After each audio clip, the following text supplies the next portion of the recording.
What's going on, everyone? Welcome to another Screen Sanctum reaction. I'm Steve. Today, we're going to react to Atlanta, Season 4, Episode 8, The Goof Who Sat by the Door.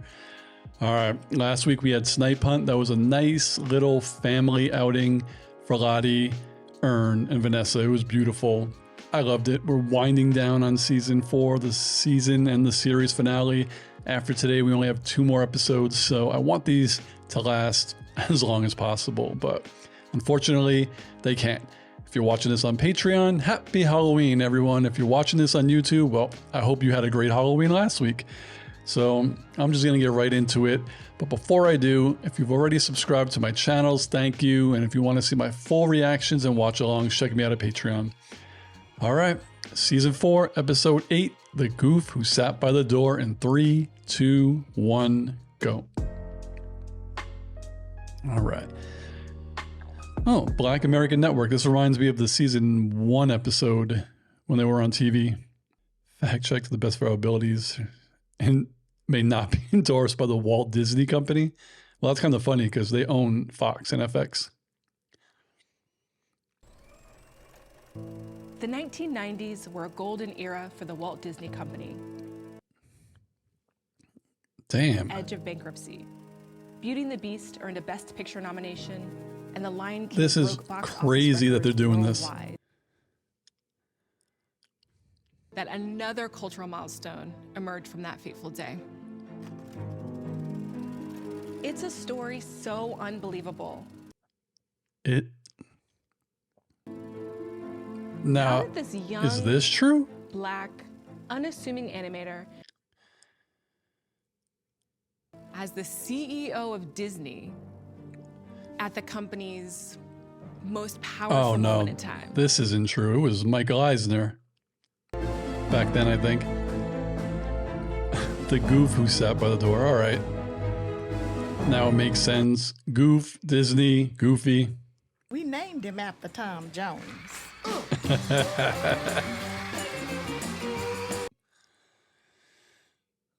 T loved cartoons, something crazy.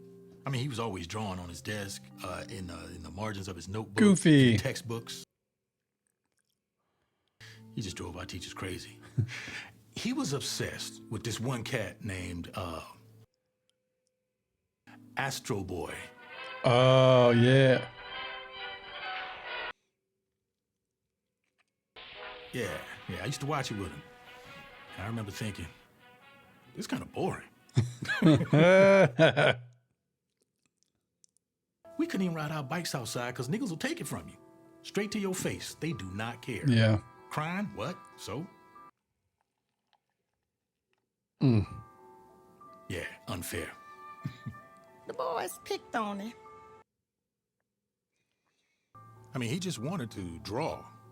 And he didn't understand why that wasn't cool, you know? He had talent. True. And I don't think Thomas was built to take it. I told him, one day ain't none of this gonna even matter.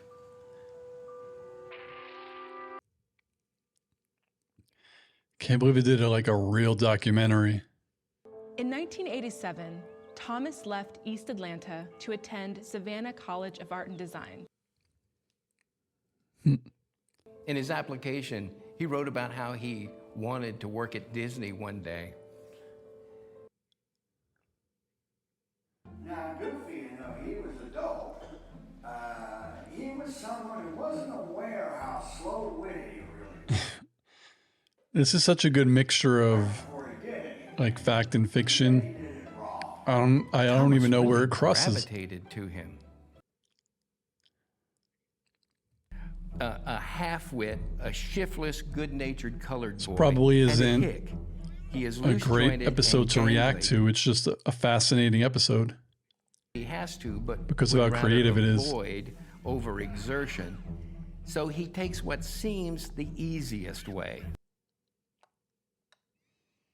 After class one day, he showed me. That looks like Adult Max. This kid is from another universe, like a whole nother planet. Come on, you know Goofy's We just laughed, man. We just thought that was so funny. Well, I'd like to visit the moon. The Little On a Prince. rocket Oh, the ship Little flying It's Prince. Dude. So deep. I think. And it the song in the somehow background is Kermit the connected to him Frog. losing his father in freshman year. Bring in younger voices from a diversified point of view. Thomas started out at Disney as an assistant animator on DuckTales, the movie, Treasure of the Lost Lamp. Oh, I remember that. I had the video game too. I thought maybe Thomas was based on someone and they kind of stretched the truth. I know he While wasn't the South Central CEO, Los but Angeles was it engulfed in says flames, he's purely a fictional character, so Burbank, not even another like fire a was about caricature to of erupt. anyone. What happened next is one of the most unlikely and unprecedented events. We all voted for this guy named Tom Washington. Tom's first name was actually Thompson, not Thomas. They voted for the wrong guy. People were pretty upset when they found out they Oh voted my for the wrong man. God. There's the twist. We tried to handle it smoothly, but Oh my Thomas God. held our feet to the fire.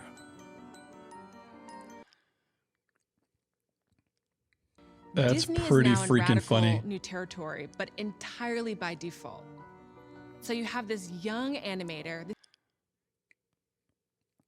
This cat was on my line with some foolishness talking about he's the CEO of Disney. I was Man. crying and laughing. It was true. He took me to his office and people was like greeting him. First day,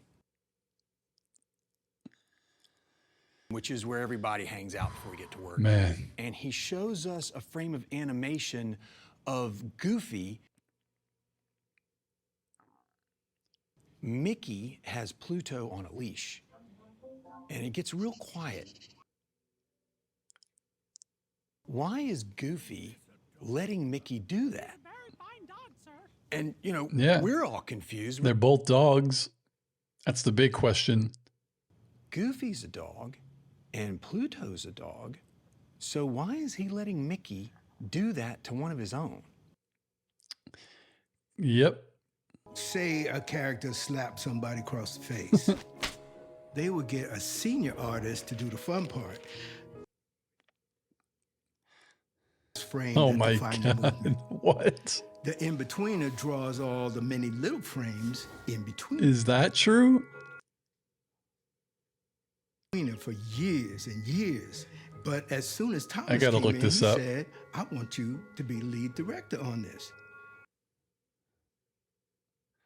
Are they going to make up a movie, or are they going to say it's the Goofy movie? Fear of gang violence. And he said he knew the perfect character to do it. It is. I knew it. Goofy movie was dope. I watched that for the first time this year. That people thought Goofy was dumb. But he wanted to show the systemic factors that Goofy was dealing with. Mm-hmm. Kid. Yep. And embarrassed by his lack of influence. We had our son Maxwell pretty early. He and Thomas, they were inseparable. He named his son did Max. everything for that boy. Like Goofy's son's name is Max. When a Goofy movie came out, Black masculinity in the media was in a really weird place. Hello. Oh my God. Men on Film. Mayweather, and welcome to Men on Films, the show that looks at movies from a male point of view. Damn, in living color. Am I my brother's keeper? The meme. Yes. Just love your children for who they are and accept them. Pretty And much. deal with the pain that the world is not going to love them like you do.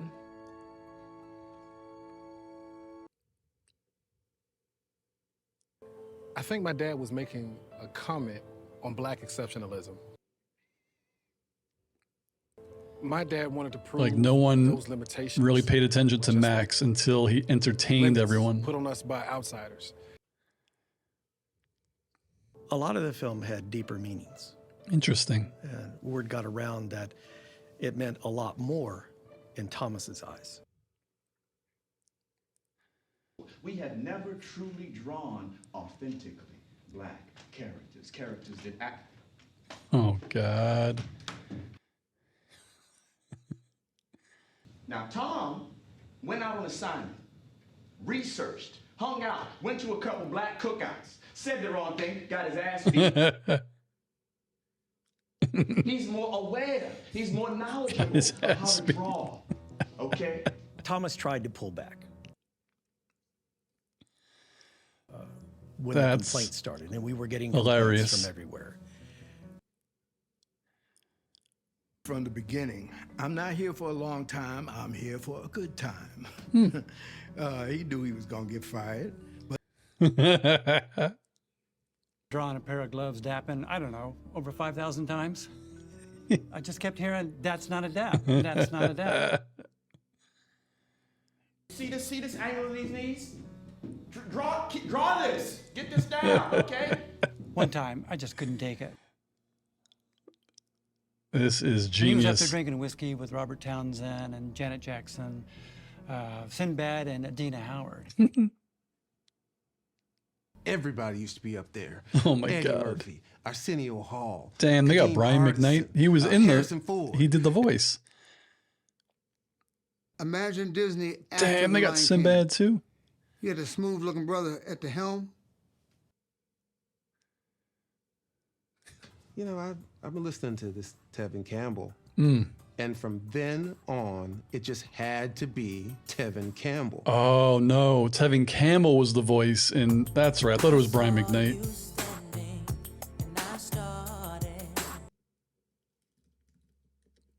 he wanted to make it black. He wanted to make it cool. He wanted to carve out his own space.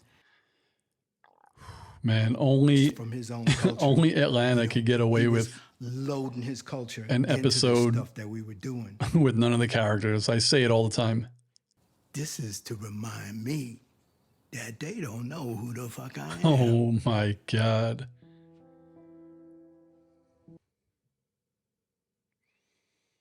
He had been fooling around, yeah, and drinking a lot.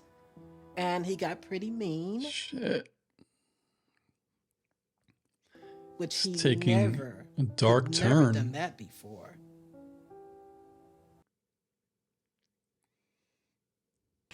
And one of the guys asked Thomas, he said, are you in control of the budget?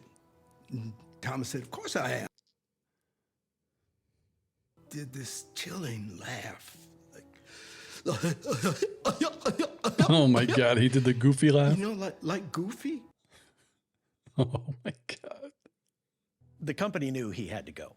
What But the heck? legally, he was still the CEO. You know, they even tried to buy him out of his contract. Yeah, they offered him like $75,000.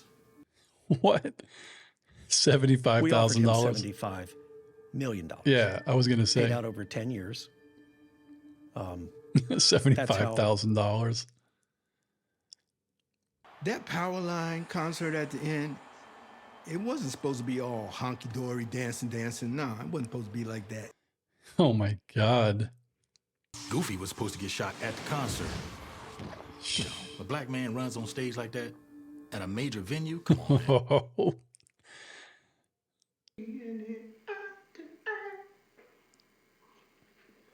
Last known footage of Thomas Washington. All right. I guess this is the first time anyone was able to see this footage in the world of Atlanta during the documentary. Back then, mental health wasn't something that we talked about. I didn't even Still know what to barely something that we talk characterize when about. I saw him going. They let him back on the lot for one final screening of what they were able to piece together behind his back. Oh my God. It was the Bigfoot stuff that put him over the edge. They'd added it without his knowledge. to wander into a thrift store and discover Huey Newton's rattan throne. I don't know, there was a look in his eye. He just got in the car and he took off and didn't come back. Never to be heard from again? January 14th, they found his car at the bottom of a lake. Damn. The same lake where Thomas would take his son fishing. God, this isn't even a true story, and Atlanta makes you hit like deep in your feelings. They never found his body. Just his car? I think that was... Those are like Goofy shoes. Especially hard for Mom. Goofy's glove. But kind of mirrors the ending I of Goofy did, movie. I couldn't The waterfall stop. scene. Damn, you live like this meme? It's so funny to me because the essence of it is those drawings he did in college. He would have been really proud that he became part of the culture. I think that's what he wanted in the end. He made the blackest movie of all time. You sure did. In memory of Thomas Ronald Washington. Directed by Donald Glover. Oh my God. So, this was a tough episode to react to because obviously it wasn't just an episode of Atlanta. But once again, Atlanta does what not many shows can do, or I don't think any show could do, is we have 2 episodes left now of this series. With this episode, we had 3 episodes left, and they could just put this out. And it works. Like, it's tied into the state of Atlanta because Thomas Washington, they mentioned, was from Atlanta. So it has to do with it. But it's so crazy. I can't think of another show that if I would have turned it on and it wasn't about like the show, I would have kept watching. But this, they're just so creative and it's so intriguing that you can't, like, you don't want to turn it off because it's so good. And especially a fake documentary, by the midpoint, I don't even remember that it's fake anymore.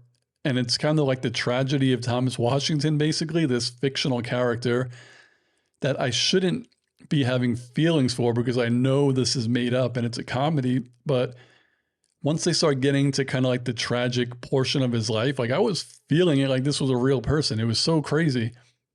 It was really well done how they mixed in, you know, fact and fiction or real life events with, you know, fake stuff. Like all the stuff that they said that Thomas wanted to put into the movie that they cut out, it worked perfectly well with the character that was created, Thomas Washington. The funny thing to me, his cousin that was talking in the beginning was saying kind of how Thomas was a great artist. You know, he had a talent. So he and everyone at school would make fun of him by calling him white.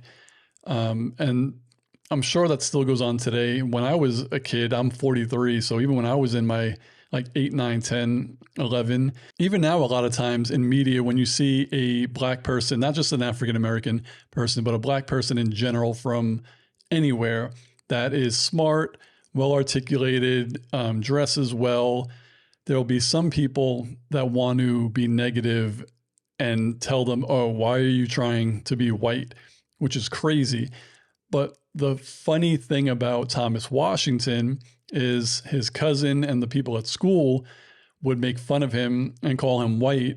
But when you hear stories about his life, he was, I guess, stereotypical black, like all the things he was doing once he had power, like the way he wanted to present his version of a Goofy movie. If he was a quote unquote, oh, one of those like white, you know, black people, he would have just been all about the money and just putting out something that would bring back the most money possible. But he wanted to make something that was unapologetically black. The pictures that they showed, quote unquote, black poses, etc., he comes off as kind of like a little bit gangster, to be honest. So I think all the people that were making fun of him really didn't know who he was. He was an unapologetic black child, black young adult, black male. He just happened to like to draw, actually loved to draw Disney characters and wanted to work for Disney, which is associated with white people, white CEOs, white entertainment. So that's probably why they were making fun of him. But all in all, this was another great episode, another one-off. Again, like my heart was kind of like pacing at the end because, again, this was a fictional story and I really felt for this character, Thomas Washington. It was amazing. It was well done. And I don't want to go too deep into, again, portions of the story that I shouldn't be talking about because I'm sure I missed a lot that was going on, like some of the references to Black culture probably went over my head because I'm not as educated enough to pick those up. So as I do with all of these types of Atlanta episodes, I want you out there to like tell me or explain to me things that I missed, the significance. Like I'm watching this, it just seems like a funny fake documentary. And I don't know if this has any kind of real world consequences maybe, or like tie-ins to things that happened like when this came out or leading up to it. So you just tell me, was there any real meaning or significance to this episode that I missed? Or was it just simply that a really cool, funny, fake documentary about a fictitious CEO of the Disney company? Besides that, Disney is inherently white and I don't think they've ever had a non-white CEO, and it's about time they become more diverse. So yeah, that's what I got. So what did you all think of this episode? What did you think of my reaction? Like, subscribe, hit that notification bell, and I'll see you on the next video. Peace, guys.